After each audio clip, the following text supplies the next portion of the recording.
Ready there? We're recording. Ready to call the door? Opening activities, I don't think we have any minutes yet, right? No, we don't. If you don't mind, Mr. Chairman, let the record reflect that, Mr. Troy B. Sackert called the meeting to order at 6:39 PM. And, you are correct. We don't have, this is our first, breakout Colorado Valley School District meeting. Congratulations getting us to this point. So thank you. And here we are. So no minutes, this time. Next meeting, we will have minutes. Okay. So action items. Solar electric. Bowler Electric, so in your board packet there, and, just for, information, I'll be, in our conversation, Mr. Bisacker and I have visited, I will be serving as board clerk tonight, taking notes and taking minutes, and I will be the one responsible for make sure that they're on the website. I just wanted everybody to know that I'm serving dual roles, superintendent, board clerk here. But, Bowler Electric, in your, packet there, based on, a few things going on, the transformer, so Bowler, this, that you're looking at is in relationship to the transformer project that we have.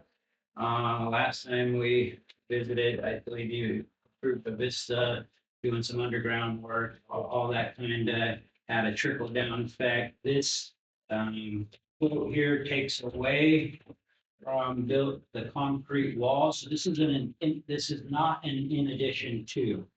Some people were thinking that, hey, we've already talked about this, or like we already approved. This is an update. It's the last one that you approved has been scrapped.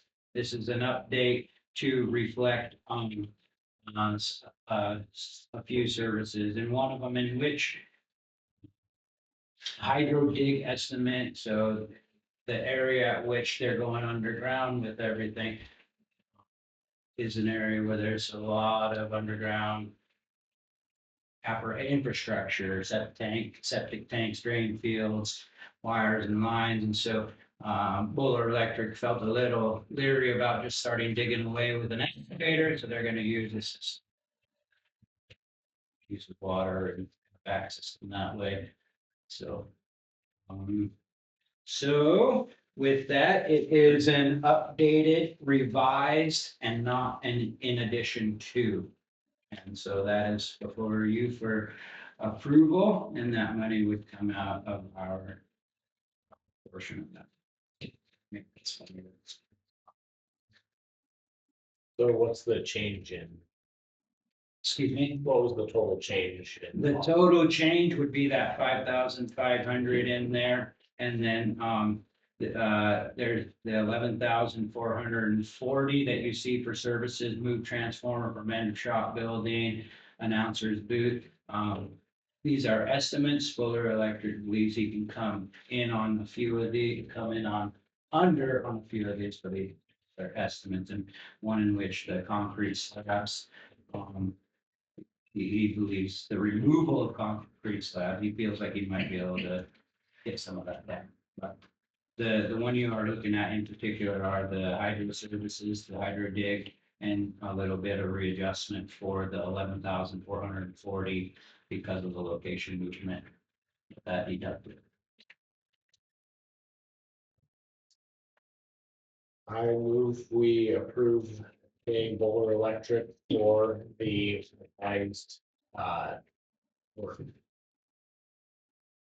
I'll second that. All in favor? Aye.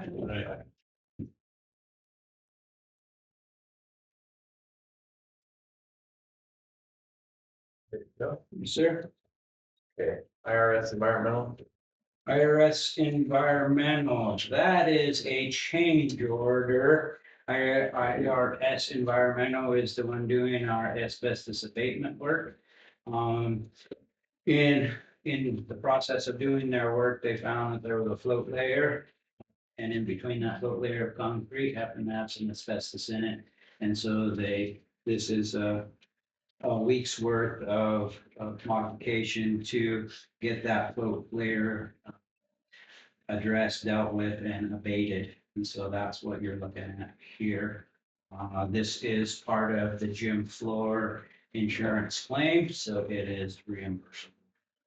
Insurance. We need a motion to approve the change, is that correct? Yep, so I'll make a motion to approve. All that gonna change. Okay, all in favor? Aye.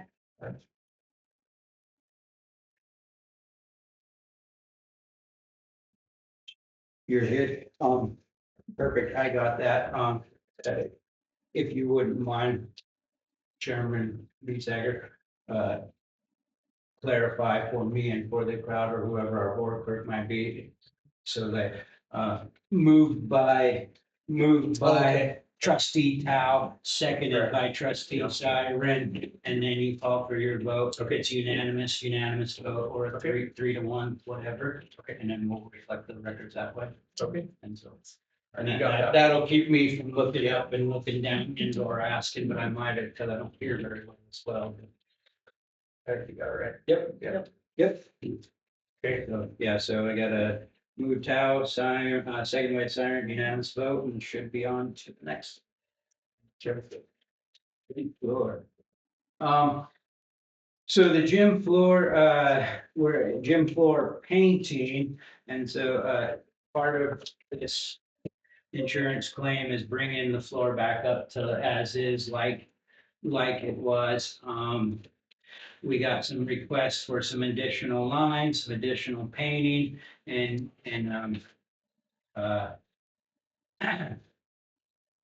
there was some discussion about who pays for it, that kind of stuff. That would be not part of the claims, any upgraded paint. So really what was recommended, a survey went out, you guys had some survey information, some of the staff were pulled just to see what they thought. And what really came of that in my mind that I saw a lot of is, you're never going to national.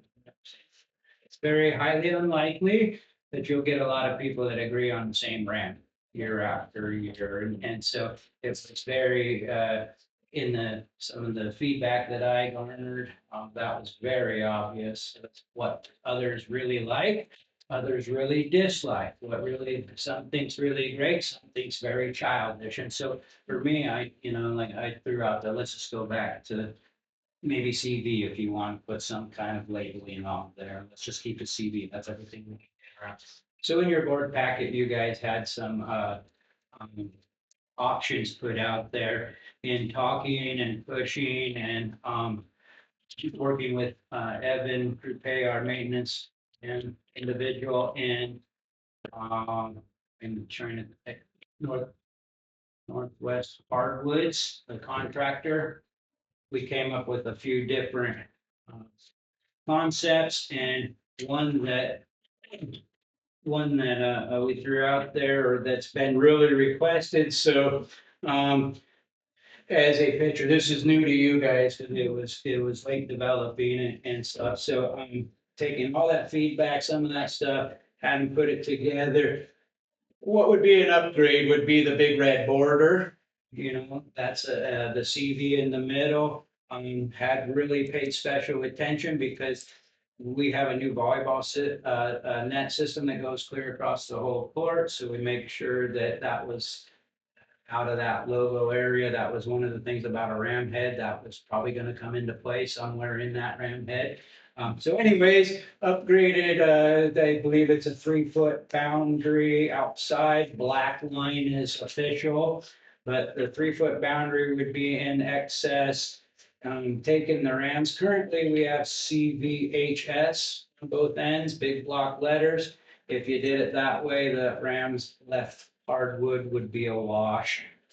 There was a ram head, I don't know which, I'm just pointing, but there's a ram head somewhere there. If we didn't put a ram head back on, that in the interior center circle would be a wash. Our boys basketball coach asked if we could get 3-point lines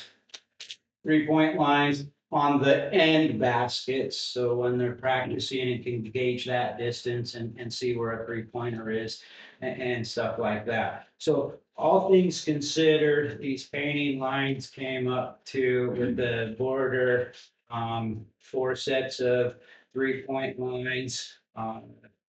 And center circle, it's a wash, but as this is kind of presented here, you can't see the other additional 3-point lines, but about $3,000 is what they came in at. Put it on the agenda, hoping that you guys could maybe talk about that. I'm willing to work hard to get donations. That was a thing that was brought up. But, in talking and pitting and going back and forth and really being, kindness goes a long ways. And sometimes when you get kicked down a lot, people want to help you out. So I believe we have funding to pay for this at this point. So I'm really here now, not looking for your dollar, just your approval to proceed with this because, it may just be included in the insurance claim because we've saved a little here and there. So I'm not asking for district dollars. I'm asking for permission to proceed with this concept or this scheme. And or willing to take your feedback if you do not like, so I'll pass those down the line. Question. You may, So anytime. you said they were gonna use a total of 4 3-point lines? So are they on the alternate side baskets? Yes, Okay, yeah, so there'd the, be- the crossways. Yeah, Yeah, okay. so if you're playing a scrimmage game cross court, you would be able to gauge that distance in terms of shooting distance from the hoop. And that is the location of the. That is their, that's their location and that's their plan to tweak. And the location she's pointing to is just the center circle where the volleyball post would come into play is what she was pointing to. And as these trustees look at it and trustees, I am trying to work on other option and, like, is the board interested if I could potentially land a higher dollar value long-term logo on the floor, and I mean higher dollar value, it's the board interested in having someone else's logo on the floor as like a sponsorship or something. It's down there, once it's covered with epoxy, it's down there for a while. So when I say high dollar value, my goal is to try to high dollar. Had some preliminary conversations, but can't go very far because that's one that's tracked. So some people believe, yeah, take the money. It sounds like a great idea. Others have the idea that maybe that's corporatizing or, that kind of stuff. So I bring it before you guys for a conversation. Gym floor painting, it falls under that because it's paint underneath paint. And so, ask for, My personal input on sponsorships on the floor would be that I don't like it on the floor, just because I like to keep it in CD rams on the floor, but. I feel like if there are people that want to donate to this project, to me, it's similar to sponsoring like. In the football field or like all the sponsorship signs we have in the gym now. I'd be more open to more of a permanent, like a wood structure sign or something for gym sponsorship on the wall, but I don't really want it in the floor. Just me, because if you do ever have to change that, like you said, it's kind of impossible, so. I'd like to keep the floor clear. We're already gonna have 4 3-point lines, volleyball lines, basketball lines. I just rather not clutter it with sponsors. That's my.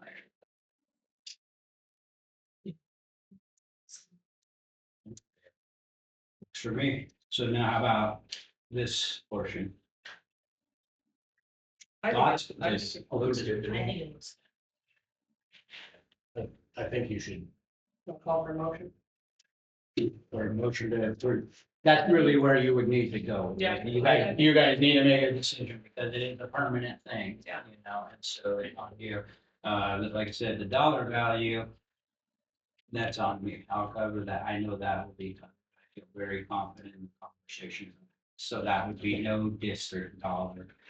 And if the contractors and who I've visited with pull back on that, then I'll make it happen and donations for no district. Yeah, just let us know, I get some changes, because I'm sure we can. Pull resources. So, I make a motion, we move forward with, Superintendent Martinez's proposed tape scheme. And I will second that. There you go, Vinnie. yep, moved by Tates, seconded by Tao. All in favor? Aye, unanimous. Thank you. Can I add something real quick? It's not on the agenda. But. Here we go. Wait, hold on real quick, Mr. Chairman. Here's your win. I read somewhere that I can make a motion small. Yes. Is everyone okay with that? Just for the sake of making things movable. Okay, make motion.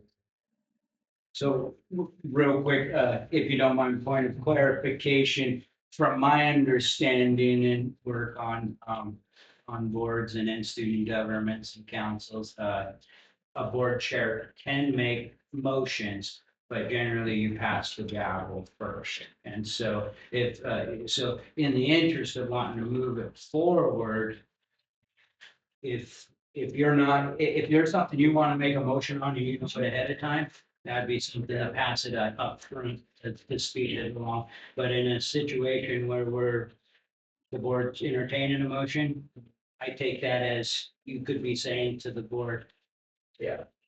feel free somebody to chime in there if you agree. So we're not stepping on each other's toes, we're just doing business and moving forward. Just the potential for forms 3, right? Form So, is three If we of get to a point where we only have 3. Keeps everything. And then generally that gavel pass generally would go to the vice chair. And in the vice chair's absence. That's generally how that goes. Work, Is that okay? Yeah. Yep. Okay, perfect. okay. Okay. Interest-based bargaining training. Interest-based bargaining training, so I believe you all received an email and, offering, an interest-based bargaining Friday, April 24th, 9 a.m. to 3 p.m. with, Stephanie Myers, IEA Region 7 Director and IBB Trainer and Facilitator. So, so anybody interested? That's what they're looking for, and as a, I recommend that you participate in it if you can, if you know. I don't remember the same did specify where it was gonna be held. It did not specify, but, you know, one thing I've been thinking of, Caitlin, we need to make sure we come your way too. And I'm saying that Well, I just. I just mean it. in general, so Yeah. probably it would be Kuski. This is not Yeah. anything with Greenville, Yeah. so, but please board do recognize that Caitlin goes everywhere. to come to us, so we need- Or We need to go to. could you her, zoom in too. for that training? Probably. Yeah. I mean, I'm open to, I know it's not ideal always, but living remotely for what I do for work, I zoom into meetings all the Yeah. time, so. I'm comfortable with you to include it on Zoom for trainings. If you don't feel like driving 2 hours, I don't see why that's not an option. That's just. Make it easier to- Yeah. Especially if we're looking at holding special meetings for hiring, I Yeah. don't think that's bad. So I think that, this is not where you really have to vote, in my opinion. It's just more who would attend. And if 3 or more of you will plan on attend, then we need to make sure to post it that, you know, it's special, that the quorum would exist, but no decision making stuff. So, so if I get a head count, so 2. I'm like 70% will make it. So call you 3 and pull you out if you can. Yeah. 3. Not sure. Okay, so so there's 3 already, so we're just to cover it, still just posted. Okay, so, I will reach back out with these individuals and, confirm that we'll, that interest-based bargaining is get a location. And we'll share that back out and work to set up a Zoom for you. That's what you like. Yeah.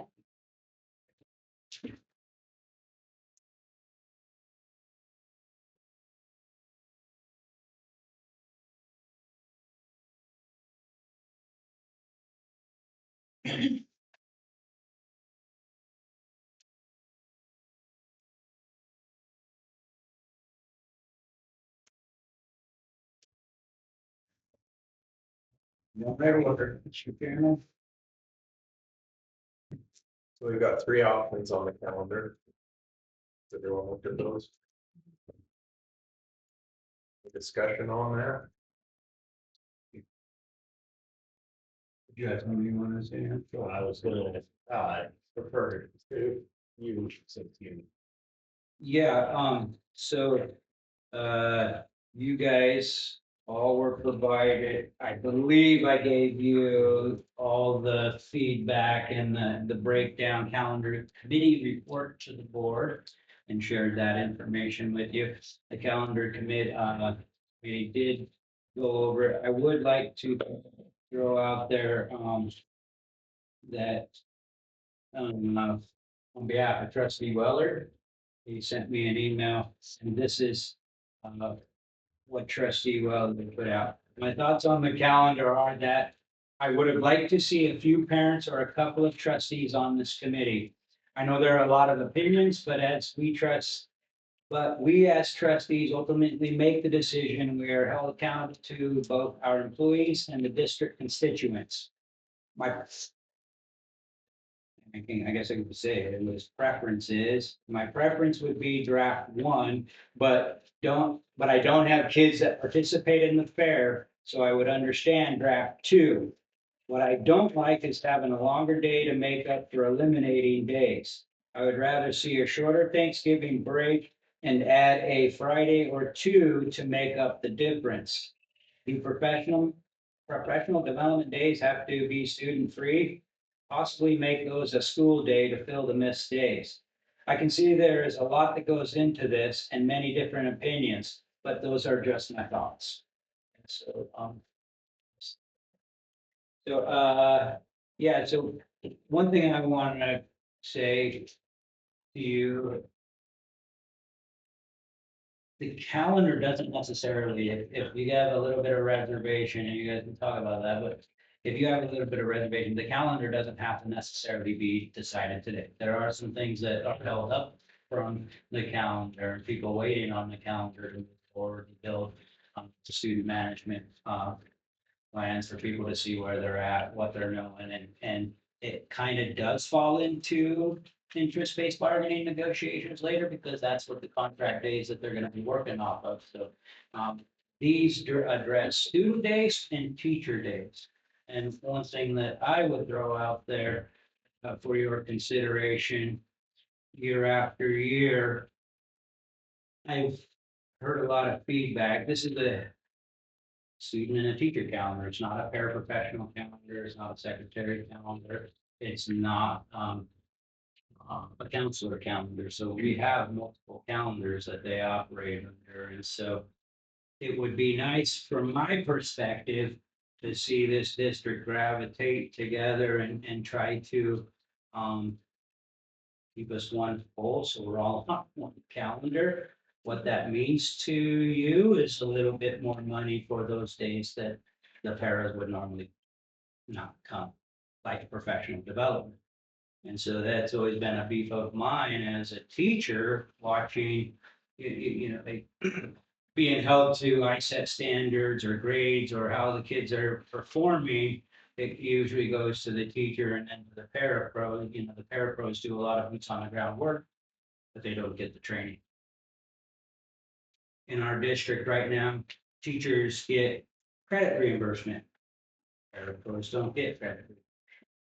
And so, there's a lot of inequities in terms of building, and I would offer diminishing the educational gap. And part of that goes, to our own staff. And so I'm a firm advocate that we're one, and that we should be thinking, and I don't know what that dollar value for you is totally right now. Because that's kind of based on interest-based bargaining, and if they move on a normal salary schedule or not. But there's a lot that goes into this one little calendar. So it is important. But I don't think we should make decisions in haste either. And in my years in this district, The calendar has been created by others and very little outside opinion has been sought. So what we've tried to do is diminish that gap. We'll take that. And I hear trustee Weller's comments wholehearted, and that's a good thing to me. Because we addressed some of it and now we got more to address. You can get to it. But I have been in here where we have adopted a calendar and then it got readopted and it's changed and then something came up and then this year we had a snafu with snow days and everything, like the more tricky we try to get and this and that, and it creates problems. So what you guys didn't see or hear on the back end of the snow days, now we have an HR issue of, well, do we pay the fire folks? And I mean, now you gotta make it up or somebody charged this hour. It just gets into the weeds pretty deep. And then like any business, when it kind of tanks morale for a little while and it feels like the same old same. So to me, we're in a great spot to that. We got money coming in, we look to be pretty solid. Our business manager's getting closer to where she can offer us more accurate information as she sees it from her lens. And so I offer to you, I'm very open. I have my thoughts on these schedules, but if you're interested in a little more time put on it, that certainly could happen. And that's part of the reason why on your agenda, we'll get to it, but there's some potential special meeting dates. I just threw some random ones on there, so we could have something to talk about and not be told we're violating open public meeting laws. So that's why those dates are that way. Discuss that later. So with that, I answer any questions or allow you to have your conversation, but that's where I see it. I think we all should be on one calendar, working for one common goal. I had some comments. Start. So I personally am an advocate for a later start. I feel like our community is too tied to recreation and outdoors, everything else that happens in the summer.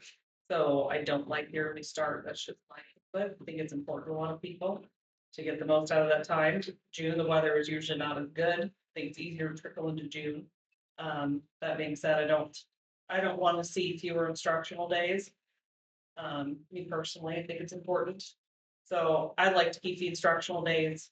Looking at these schedules, my immediate reaction is that I like draft 2, just because I like the fact that it starts August 31st for kids. So it gives them an extra week of summer. We get out the 10th of June. If anything, I feel like we could give a little bit, I kind of agree with trustee Willer's comments on fall break. We haven't had a full fall break several years, and having kids in school, I don't think it's been terrible. I think that's another way to get some instructional days without extending the school year. Which is my input on it. The other thing I mentioned, I did call Vinny with some questions. It's part of what concerns me with this calendar issue that we've been talking about. And we got some emails, from patrons from Tracy that were really, I mean, we're looking at this issue separate from Grangeville, but parents concerned with kids, little kids, about the length of the instructional day, which I agree, the day's already really long. For my kids, elementary school is long. So when I looked at the state website, like for state requirements, for the Idaho State Board of Education, like for 1st through 3rd graders, it only requires 810 hours. And currently we're over 990 hours, which is the requirement for 9th to 11th graders. So we're going 180 hours beyond what's required. But like Vinny said, the problem with that though is that if we shorten days, then you have to run classes on 2 schedules, that's too expensive. So we can't have different out times. Which I asked the question, he said had never been asked before, but I asked the question, why don't we have those younger kids start school later then? If they don't have to go that many hours in a year, we look at that option of them having more days at home. But yeah, they're really long days. So if the solution to getting out earlier is longer days, I'm not really a fan of that. So that's just my input. I'm more prone to go to draft 2. I think 2A it cuts down formal instructional days, which I don't care for. But I'm pretty adamantly against the earlier start in August. Yeah, I have to agree. I like the job too, just because we've got probably over half of our city kids do 4-H. And so the fair things are big. I agree with that. Draft two. But that said. You want to put some more into it? Can I, ask a question of you guys real Yeah. quick? So, or make a statement, and ask a question? So,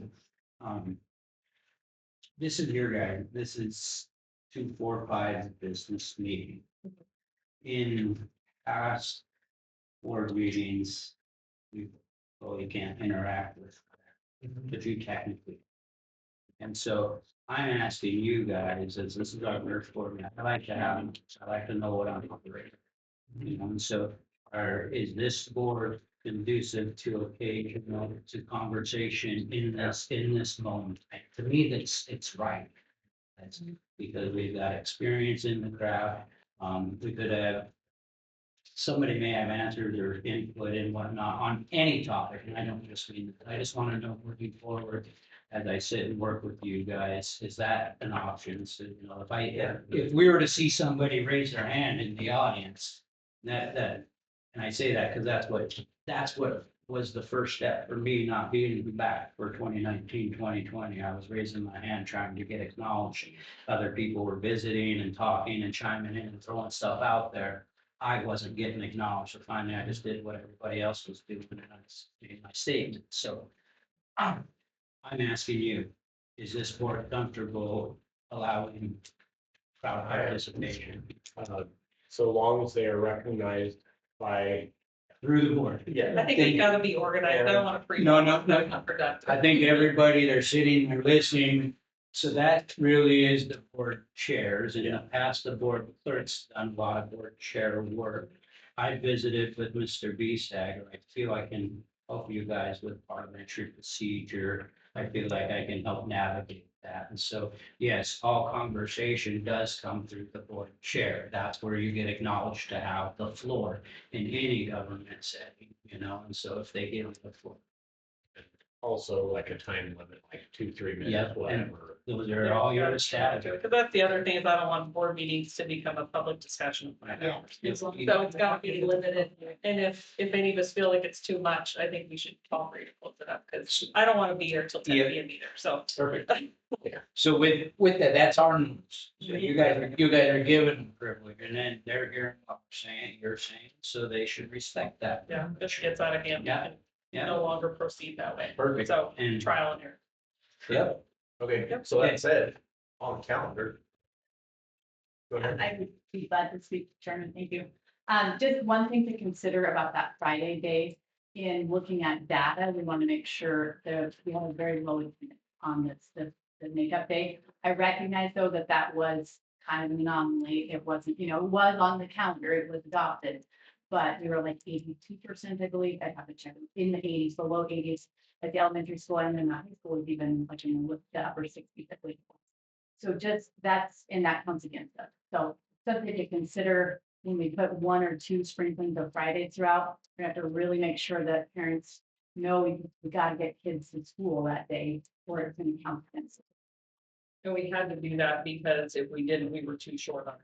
Correct. So I guess that's my concern is running so close. I don't see how it's feasible to adopt a calendar that's on 4 days. So we did that, just so you know, that was factored in. There are state allowable taking up to 22 hours of professional development time and putting those into student contact days. That was factored in. So that all 3 calendars and 4 calendars that set up for you have it factored in of up to 3 days that would not need to be made up.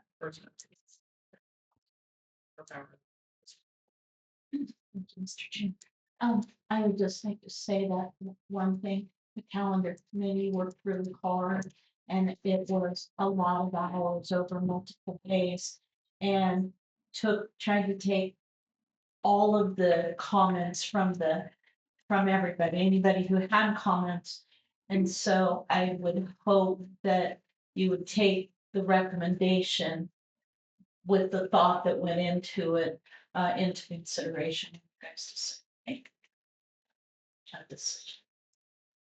And for the record, 2A came into play after preliminary voting and survey data, and then some conversations that, yeah, the 1 and 2 were We're the top two, it's a two-way time. But I'm, Mr. Chairman, trustees, I am one who will work when you tell me to work. If I had to make a decision and a recommendation, I lean a little more towards two, just because I know some of our fair people. And it's not me, I don't go to the fair with my kid, but I know that has a little bit of an impact. I have since visited with the longer school days, and I'm getting a lot of feedback about that, about their kids going too long.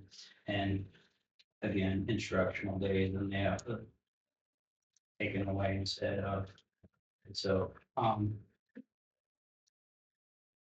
there was a comment, of, well, you're gonna go longer, you gotta pay them more. Or you're going less days, you gotta pay them less, so it adds a lot of different little scenarios in terms of trying to get through the weeds with our constituents on how, what's going on. So to me, I'm fine with one or two. I don't really, the second week in June in the high school level does get really squirty. But, like, I would offer probably the end of the school years.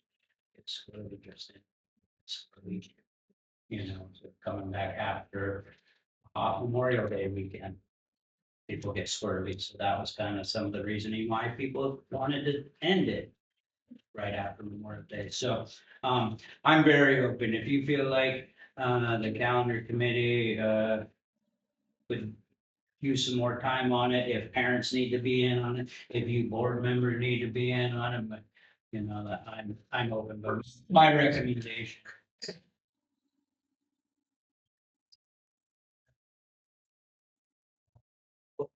I, I'm just trying to make a decision of what I would support based on what comments I'm hearing. Don't need to be in haste, so if you guys can table it and tell us to bring it back in 2 weeks, bring it back in a month, do this, do that, that's your guys' deal, so. I'll just, that's on you, so at some point, Troy, you just ask them if there's more discussion, and if there's no more discussion. Email sent out to parents, asking what they would like. There was, the other was a survey, I filled it out. Okay, that's, I did too, I was just. I think the calendar committee took that into account, they Yes. did the draft calendars. I was just hearing that parents didn't get a chance to put their input in, but if they've been sent. They got it. Yeah, right. It's kind of like the mission statement survey. But, and Vinny sent out that summary to us that included it, and there was a lot of people that, like there was a pretty strong sense of people saying they want to start like after Labor Day, which I grew up in a place where we didn't start school until after Labor Day, which I thought was great. So there were some bigger things but the general consensus was they wanted to start later, but yeah, people, less days is what they. I did read through those though. Did you read through all of them? I didn't read your. There's some of it. I'm open to, if we want to table it till next month, if you want trustee Weller's input, or if you guys want to take the time to read all of it. Point of order, that's kind of polling. Sorry, not. So it's a real quick. Yeah, I Discussion, don't mean to pull. just discussionary. So, yes, now, Discussion. the way you would do that, in my experiences, you can make a motion, and if nobody seconds it, then it just dies. And then well, they don't want that, instead of trying to pull them and get to it, just make a motion, and if somebody's behind you, then they second, if not. And if you are kind of behind the motion, but you want to hear more or discuss more, then you second it, and then that opens it up for you. Next motion. I would make a motion. I'd like to make a motion that we table this to consider the rest of the input, so that the board has an opportunity to read it, and so that trustee Weller is also there for voting. And I'll second that. Okay. Karen made the motion. Okay, one second. All in favor? Right. Aye. Unanimous? Okay, thank you, Mr. Chairman and trustees. I will put that on, the motion was the next agenda. Yeah. Okay, so, calendar review. So. Approval of special meeting dates. That was a good segue. So do you, when you say next agenda, were you meaning next regular agenda? Or do you guys want to do a special agenda? And again, I just threw that in there, the reserve space. If we didn't have it on this agenda here, we can't talk about it, can't make a decision. So if you're not interested, fine. So I think we need to have a meeting sooner. So. To review the candidate. And- for- And for, that we can stay at Boost. This, yeah, we don't have to travel around, this is on us, or we can go to Elk City, we can do, you can zoom into Caitlin, however, what works for you. So, you know, like, but, as you, I'll open up my calendar, so the reason why I did Monday, April sixth, just that or looking at them, the other two that are on your agenda there are Wednesdays. I was just going in line with that, that's good on the Wednesdays, but that's what we're doing now. But on April sixth, I chose that because today's the 18th. The first 2 weeks later is spring break. And then you come back that next week, the following week is the 15th is our regular board meeting. And so it didn't seem like we should have, so I can't do the 6th. I can do the 7th or 8th. seventh at a baseball game on it, that's the only reason why I didn't pick Okay. that, but I'm very open in it. With regard to search. It wraps up on Friday. Yeah. it's As far as that. Right. So that'll give us some time to go through them and, like they said in the Mountain View meeting, there is a rubric that we can go through to assess the applicants to see if we're going to interview them. So that's something that we could go through at that meeting, set those, but yeah, we should probably do that. I can't make it, April 8th, I have a different meeting.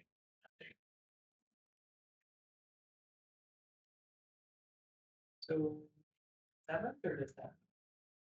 You said, yeah. That's not me, Just- that's trustee Wells. That's a big- And probably, and Mr. Peace, I saw it on the schedule, but they changed by the day. Right. So, Well, but I mean, uh, I can't do that one.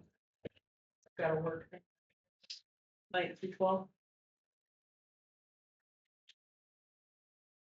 But you guys can always do it too without me on Monday and I just need it. Okay, whatever. you guys could meet on spring break, I mean, I'll be gone. the crowd might be. I'll be gone too. But I don't have to be there. If everybody else is good with Monday, you guys can meet Monday. I'm just letting you know. We need 3. So Correct. if you three. Yeah, if you're going to make any decisions, if you want it to be a binding decision, you have to have a, and you can have phone by phone too. They can zoom in and be a phone. I can be there on the 6th. Maybe. Ask TJ. Yeah. Yeah, and see if he's. And then, while he's doing that. The 29th, that was just kind of in a 2 week cycle after the 15th, and then same with. Let's see. I wasn't at the meeting when you guys adopted the new calendar, our April meeting. 15th, there's a third Wednesday. Yeah. So.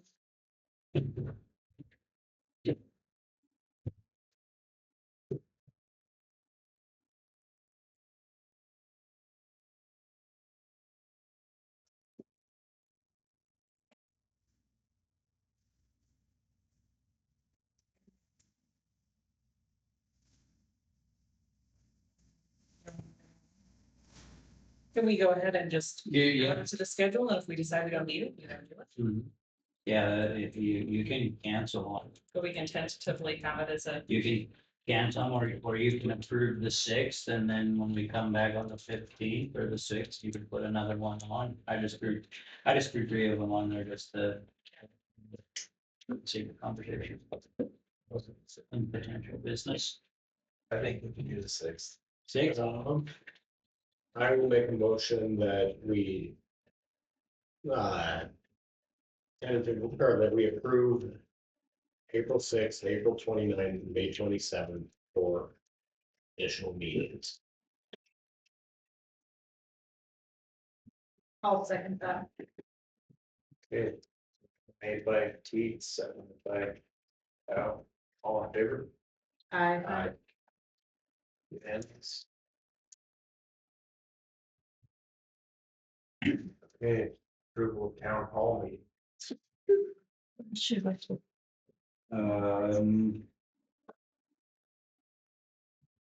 Tuesday, April 21st at 6. That's what, just a random day that I kind of threw out there a month after your last one. It's community, patron, staff request. Last one went good. So again, just something to hold space on the agenda, open to your guys' thoughts or any adjustment that you might need or want. And these are town halls, so the idea, not idea, again, it's partially about forum posting. But if you can't, as a town hall, if you can't make it or don't want to make it, it's not. An obligation. But that being said, that's just the date that I put on there for try to break up April a little bit and then get some time for our constituents and our speakers. I have a idea on that topic of the town hall meeting, just because we're getting now into like meetings every 2 weeks. What about combining a town hall and a meeting on the same night? So that we're not scheduling something like every weekend. Because we all have jobs too, and families too, so I don't wanna do like a meeting every single week. So what would you think about that? Could we do like our meeting, like we could do our executive session at 5, like town hall starting at 6, where it's open to the public and everything, close out at 7 for our actual meeting.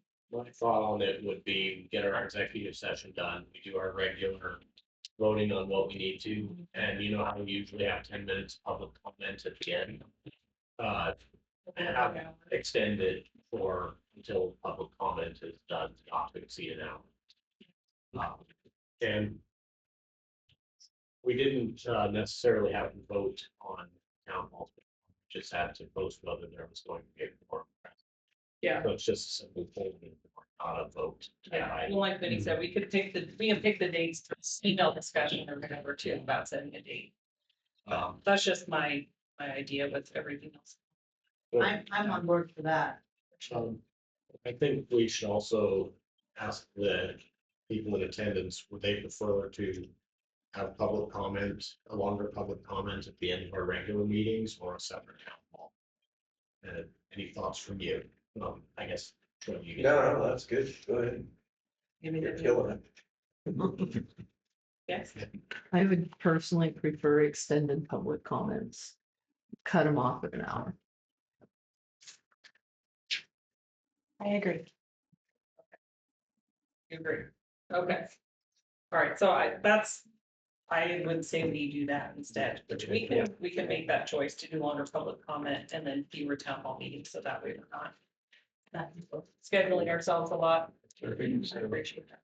But if the public wants, just ask, right? Like, if you have some particular thing you want to talk about. Make a point to address it. It can always be added to the agenda too. I Yeah. mean, that's how we come up with agenda items, as comments are given to superintendent or the board chair. And the agendas.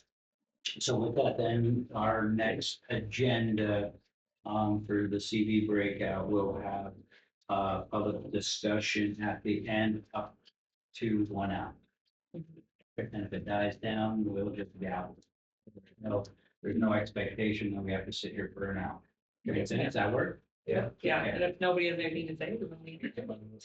That's a time and opportunity, but if you post an hour, then you have to stay. To. Well, we don't put a time limit on it, we just say open for public comment. I think we If should you have. do that, you could be there forever. Well, Well, then you can do it in the meeting. It's the open for extended public comment, but he can edit whenever he wants to. You can.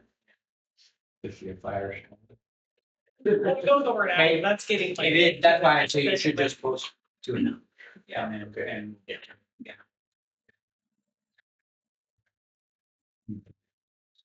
Okay. So the approval of town meetings, there is no motion. So yeah, let the record reflect that I noticed that agenda I gave you guys, sorry, that's my clerical error.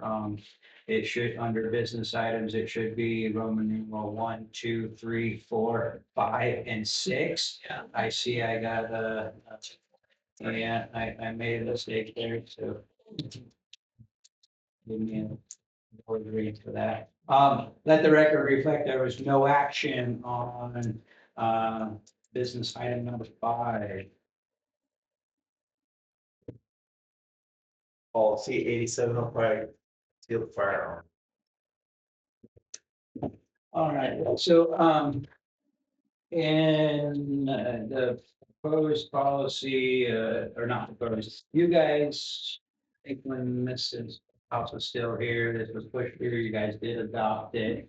Policies 05, in your board packet, it was put in there. On ours, it says policy revisit and training. It was titled that because AFD is who the contractor for Mountain View came to be in board vote following policy 8705. American Freedom Defense, I believe is their name, AFD reached out to Amanda and I and had a conversation about the policy. So what makes it a revisit is in your board packet, they provided St. John Bosco's. They were very adamant that a 11-page concealed firearms policy is way too much. Theirs is a 2-pager, so they wanted us to put it before you guys, let you see what their St. John Bosco model is. They believe that there's a lot that you're locking yourself into, a lot that might be hard to carry out, as well as manage. And so they believe that maybe you CB Mountain, or excuse me, Rangeville go on their own away from that policy there. So that's just for your review. You could make a decision on it if you want, but policy 8705 is a CV policy as of right now for next year. So that's the revisit, what made it the revisit. And then they also provided their proposal, the proposal they actually gave our board view guide. At some point I wasn't privileged to this at that time. But in there it talks about training and how they can train, what they can train.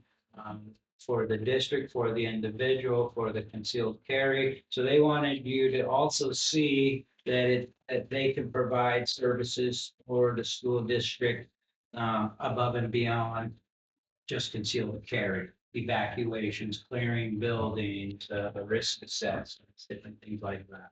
And so I told them we would put it on the agenda and put it before you in your eyes and let you discuss it, consider it. It's an action item, but no action needs to be taken if you don't feel like it. So with that. Got a discussion? I think they wanted to come do a presentation to staff. Yes, they would like to come do presentations to you guys, to the staff, to the community. They want to sell their product, they want to sell their service. And they want to keep your school safe. That's what they were very adamant about. We haven't had any, have we had any applicants for this program since Mountain View adopted it? Since this has been going on for a while, so from my brief knowledge that prior to taking this on, I didn't get information. I got at board, as a principal, I was informed that applicants had, that there were applicants in the new one since we revisited the policy? Not since About prior. two. Oh, okay. Since then, Since we heard adopted. nothing. But the people that have already applied, I assume probably think that they're still in the pool because nothing's really changed there. So I will say that, in conversation, the district board individuals involved kind of dropped the ball on it at that time because meetings were set up and people didn't show up. And so that's my limited knowledge about it, but I suspect that there may be one or two, but I don't really have.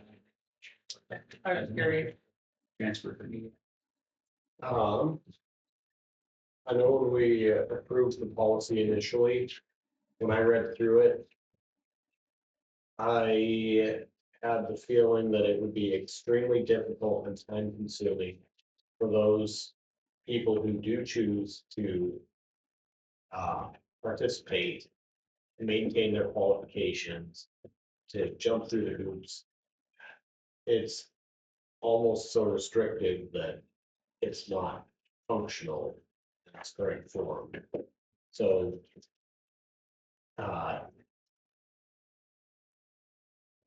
my thought is, one of the special meetings, we go through, we review the policy, we review the proposal for what they think the policy should be.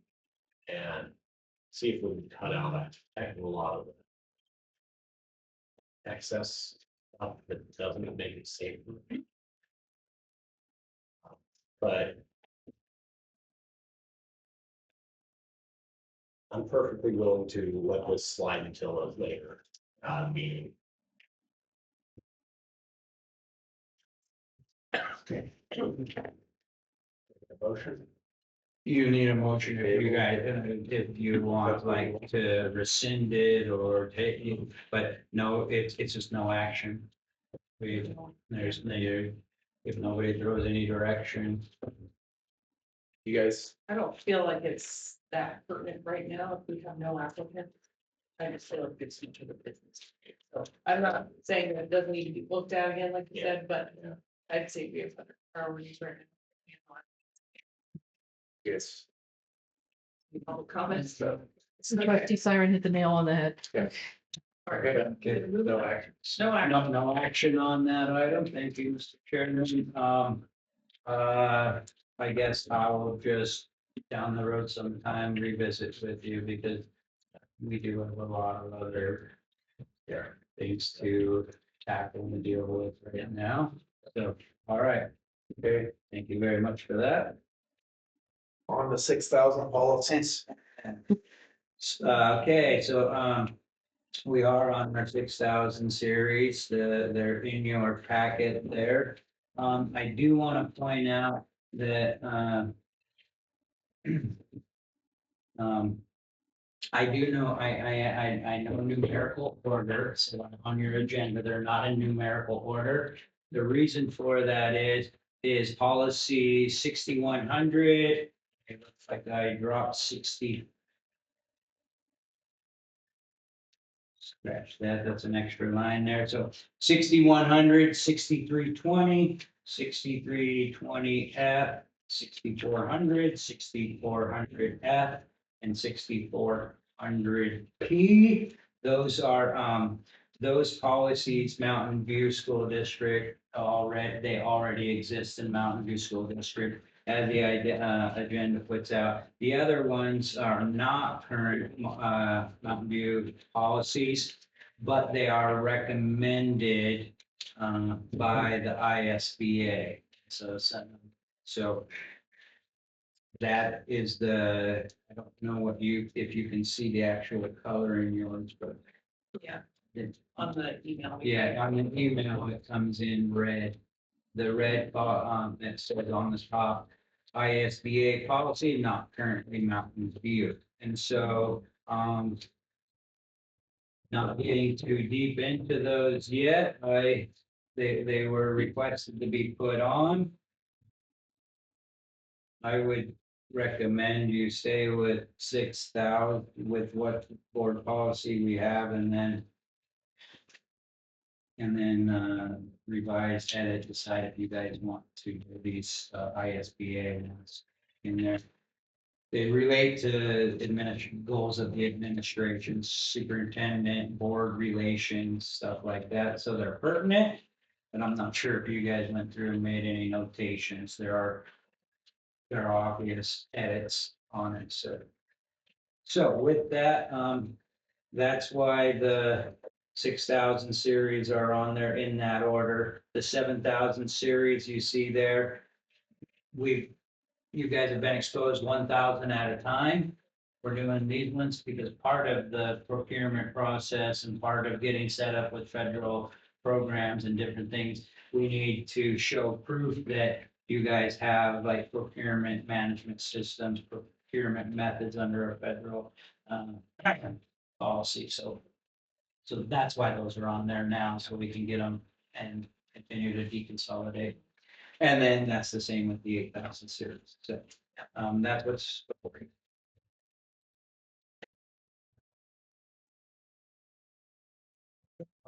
I have notes. I have some notes, some questions. Um, So as for my notes, it's more kind of a general theme or question through a bunch of them, but one of my questions in this is, I feel like, given, and I'm not making any promises of employment or any notions like that for the record, but if we were to employ a superintendent that also had a shared role of principal, I feel like some of this policy is kind of confusing. So if that were the scenario, not saying that it is, but hypotheticals, if we were to do that, like specifically, like in the policy, the 64 policy, there's a section of responsibility where it says the superintendent shall have the responsibility for administrating and monitoring the district's principal evaluation program and will ensure the fairness and efficiency of its execution, including, goes through a whole bunch of stuff, and then it says at the end, the individuals assigned this responsibility shall have received training in administrator evaluations based on the statewide trainer for evaluations. But one of my questions is, if we do end up having a superintendent shared principal role, which has been discussed as an option, that obviously we have to include some other layer of review responsibility to the board, because you can't have the superintendent review themselves also the principal, I don't think. But then we also don't have the training that it specifies. I don't think any of us have that, but it says that you have to have received training in administrator evaluations. Which, so that's kind of my question and potential lawsuit. I would offer, that it's legal, because Kendrick and other school districts do it. I don't know the process, but Yeah, I know Or we do it. I guess talk, that's my question. How do they do it and how does the policy read? See what I'm saying? Like, I feel like it may be one of those things where we may need input of like ISBA to say, if we do select a shared role of a principal superintendent, how should that policy read? Or how would that evaluation process go? You know what I mean? Because like right now, we as a board, we do evaluations for the superintendent. But then, do we then evaluate the principal, or do we have another superintendent somewhere else do that? You see what I'm saying? That's my question. Like, how do we proceed with that if that's where we end up? I guess we can always revisit policy though, correct? We can always revisit. you can change policy at any time in a regular or a special meeting, so as long as you post it.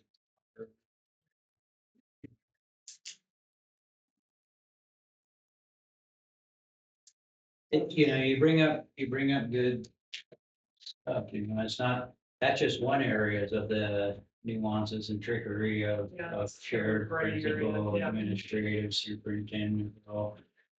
There's other areas where that comes into conflict or may come into conflict, has come into conflict. So because of those concerns, do you want to stay in the 6,000 policies and move on to the 7? Well, that's the thing. I don't really want to table them all because I mean, I'd like to make progress on it, and I feel like some of it we can, but I guess that's But it my, all relates to that, right?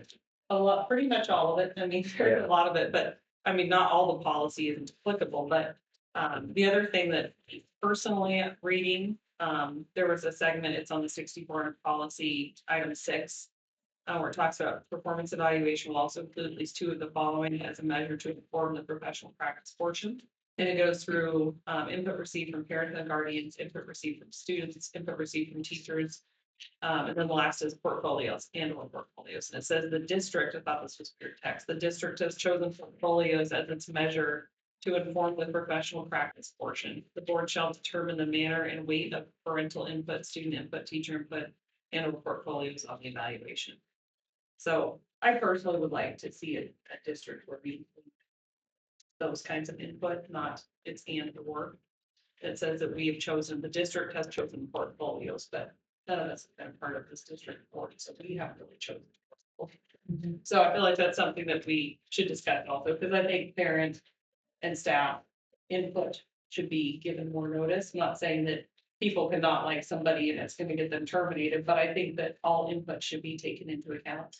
And one thing I mentioned to Vinny on a different topic, but when I was in school, we did reviews of all of our teachers. Like that's something that we did for all the evaluations on our teachers. And I'm not saying that it really made a difference, but we all had an opportunity to give an evaluation on the teachers. I personally like that. I feel like it gives students more input. I feel like it gives parents input, so an opportunity to take all that second.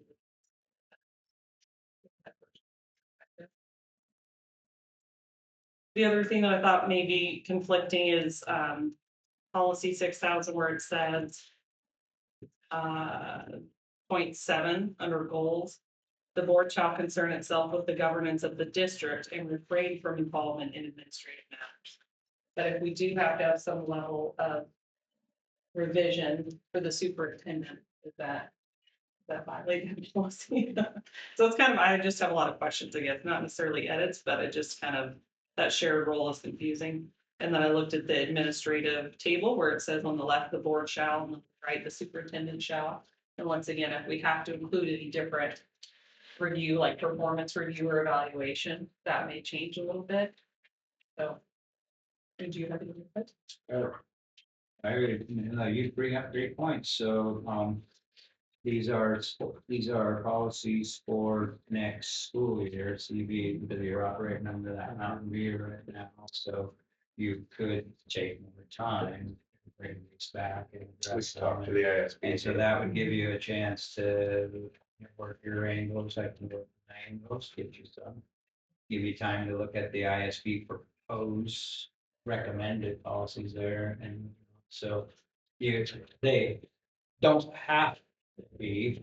But we can't always change them. I guess that's part of why I'm bringing it up is because I don't know if it's a situation we'll find ourselves in. And like Eddie said, we're operating right now as Mountain View, so we already have policy in effect. So we could pass the policies as they are. I liked the policy suggested that our current policy. We could go ahead and pass them right now as they are. And then if we get into that situation, we'd have to just add it back into the agenda and reassess them. But we could not give ourselves the extra work right now going through. Issue. I had a recommendation, I would recommend you, pass the 6,000 that MVSD already has. Take some time to look at those red ones a little deeper. They're recommended, and I don't have a reason why they weren't put in there the first time. So somebody saw something else that was in there that they didn't like, I can't answer. But I would recommend, you can change this stuff at any time. We can bring those ones back in and after you decide or find out what you're doing with admin structure or whatever like that. So we set some special meeting dates up, but I would recommend in moving forward, status quo, adopt the one, hold on to the other, table the others and bring them back for another reading at another date. That'd be my recommendation. And then adopt all of 7,000 on the agenda and all of 8,000 so we can move forward with our bid procurements, get it stabilized in the federal programs world.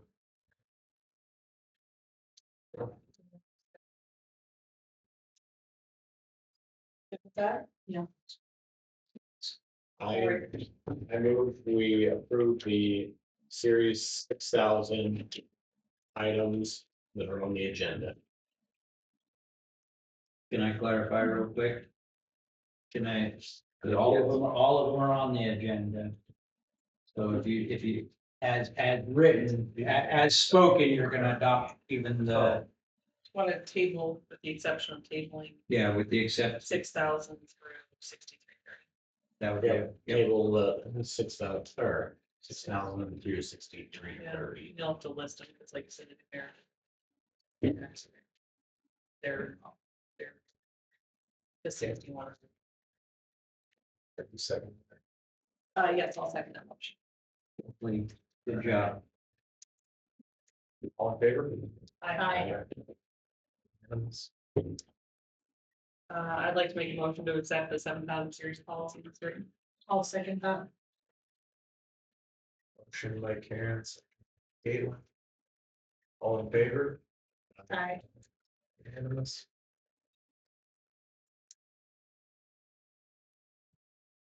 I move we accept the 8,000 series. They're on the agenda. Second that. Karen. All in favor? Aye. Aye. Unanimous. Okay. Public discussion. I would start a 10-minute clock here, Mr. Chairman. I wrote my stuff out, because I wanted to make sure that I got my points, so if I'm reading fast, and trying not to take up everybody's time.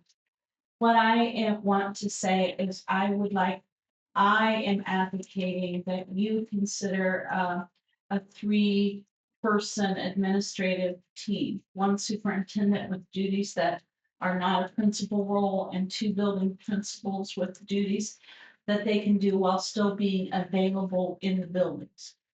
As we build a new district, the question isn't just how we cover positions, it's how we set ourselves up for success, compliance, and stability from day one. In Idaho, we operate under very clear expectations from the Idaho State Department of Education. 2 of the most complex and highly monitored areas are special ed and federal programs. Under the Individuals with Disability Education Act, or IDEA, we are required to meet strict timelines, ensure services are delivered exactly as written, and report accurate data through IC. If we combine those responsibilities or we layer them onto another administrative role, we increase the risk of missed timelines, audit findings, and potential impacts to funding. In a new district where systems, processes, and expectations are still being built, that risk becomes even higher. At the building level, we also need to recognize that elementary and secondary schools have very different demands from the superintendent role. And I just added, as noted, what Vinny is all the things he's working on right now. Instructional leadership, student supports, and accountability measures look different in each role. Having dedicated leadership for building and district levels ensures that staff are supported, students' needs are met, and school culture is built intentionally from the start. Both CV schools have an excellent base to build from. But the most important point I want to emphasize is year 1 sets the tone for everything that follows. In the first year of a new district, we are establishing systems and procedures, compliance practices, staff expectations, and community trust. If we understructure leadership now, we risk spending that first year reacting to problems instead of building strong systems. Starting with 3 administrators allows us to be proactive instead of reactive. It gives the capacity to do things right the first time, especially high-risk areas like special ed and federal compliance. The main point is this does not have to be a permanent commitment. A 3 administrator role model in year 1 gives us the opportunity to evaluate the actual workload, monitor student needs and enrollment, and identify where, if any, concerns that need to be addressed exist. After the first year, we can make thoughtful, data-driven decisions about whether roles can be combined and how to combine in year 2. Any classroom teacher knows it's easier to loosen up than tighten up, and the same concept applies to our new district. It's far easier to scale back a system that is working than it is to fix one that was underbuilt from the beginning. We all want the new Clearwater Valley District to flourish, not simply exist. And to do that, we need to start strong, build it right, and then adjust it as needed. That approach protects our students, supports our staff, and ensures we meet expectations placed on Idaho school districts from day 1. I know we have to be budget conscious, but if we lose a position in year 1, it may end up costing us more in the long term because we don't know yet what we need. It is more transparent to our community to try it for 1 year and then eliminate and or consolidate positions after we have lived with it for a year than to eliminate a position this year and ask for it to be back next year. And if at any point in time you would like to have brainstorming or planning, I would be happy to. Sorry. Anybody else have any question? When it came to, I wasn't here for your guys' approval of bids on the Buller transformer job. Did anybody have any questions about that may I can help answer, or are we good? I think we're, You're good on that? Yep. Did you guys approve it? I didn't get to hear it, did you? Okay, cool. So I'll work with him then on getting that done? yep, Okay, thank you guys very much. thanks. Elk City. Stay. City received a $1,000 check yesterday from the Black Cross of Idaho. Oh, this is really cool. I'm very proud of our Elk City staff and boards. This is a note from Debbie Critchfield, a personally written note. Said, Kathy, when I was asked which school in the whole state I would walk for, I didn't hesitate for Elk City. You should be getting an actual check, but I wanted to share the big check that I got to show, or that I got to show where the money is going.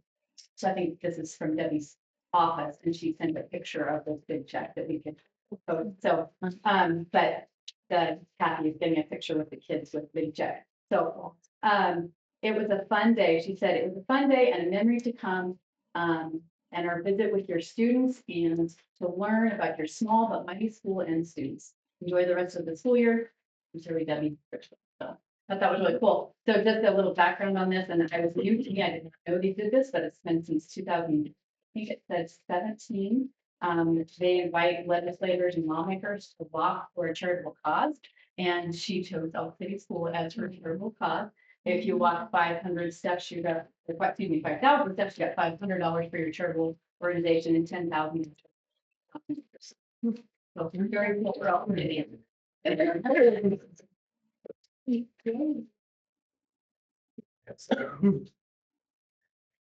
would like to share what I've noticed is a really big uptick in student engagement with things that just last year when we were working on a project, it was really tough to get kids involved in it. And this year we're hand designing the tickets for entry to the prom. We have custom staff member, Mrs. Rose, did the art on the invitations for the tea. The students have involved in hand inking or hand coloring them. And it's just been really neat to see kids get involved with that and just start to take ownership and things. When Mr. Martinez, I touch base frequently on things, and it's often a topic of our conversations about how to boost student engagement and just the little teeny signs that we're seeing that kids are getting more involved in their school and they're feeling like it's their school, their programs, their voice. And it's just been really neat to see. Yes. Okay. Ready? Fine, you got 2 minutes, don't look like you need an hour and 9. So wait, so. Yeah, you will have to move to adjourn. So, because we posted 10 minutes, I'll burn up with my. Oh, okay. You guys like. Starting to.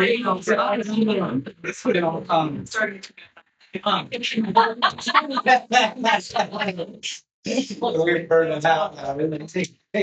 So I guess in the midst.